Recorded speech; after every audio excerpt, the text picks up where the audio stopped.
let's review algebra for a moment and talk even and odd functions. Here's a classic even function. How do I know it's even? Look at its exponent, 2. That's even.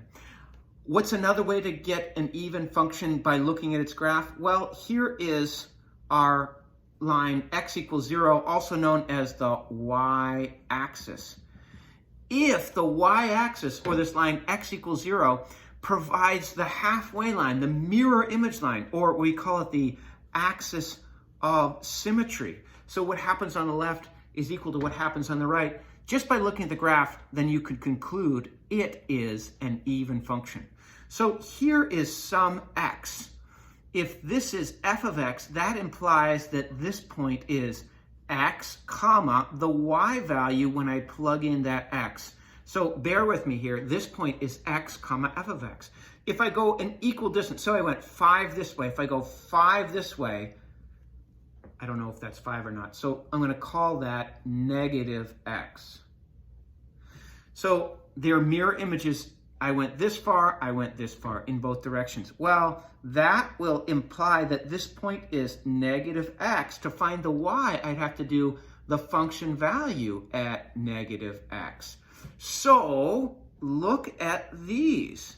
You can see, hopefully, that they're on the same horizontal line, meaning this is equal to this. How high did I go up? Well, this is f of x, that's the y value, and this is f of negative x.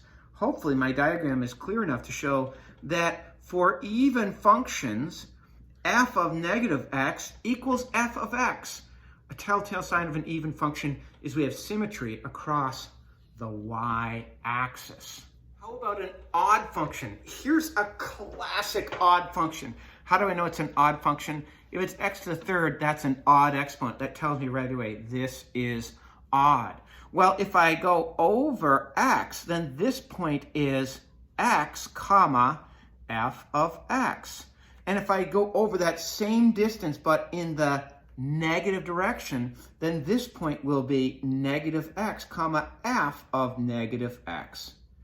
So I can say here is my y is f of negative x here, and here is my y, or my f of x. Clearly, f of negative x is equal to f of x. What? No, that's impossible. Look, f of negative x is going down, and f of x is going up. They're not equal. How do I make them equal? Well, if I put a negative on the outside, that would reflect this down to there. And then we could say the opposite of f of x clearly now is equal to f of negative x. And this is true for any odd function. Now, how can I tell an odd function by looking at its graph? If you take a point of an odd function and rotate it pi radians, or 180 degrees, you'll get the same shape you started with. So it's a thought experiment. If I pulled this and I twisted this propeller-looking thing 180 degrees so that this point was down there and this point was up there, the shape would be the same. Another way we say you can tell odd function, odd symmetry, is by looking at the origin. We're going to have symmetry through that 0, 0 point. So that distance will be the same as that distance. There's two ways to look at the graph. Clearly, we don't have symmetry across the y-axis like we do with an even function. Applying that knowledge to our new trig functions, we have two even trig functions. Cosine of negative theta equals cosine theta, and secant of negative theta equals secant theta. Look at for the even functions. These, when we study them in chapters 4.5 and 4.6, you'll see that they have symmetry across the y-axis. Look what happens to the theta. The negative in front of theta, it disappears. These odd functions have symmetry across the origin, or if you spin them 180 degrees, they match their own selves. Look what happens to the negative sign.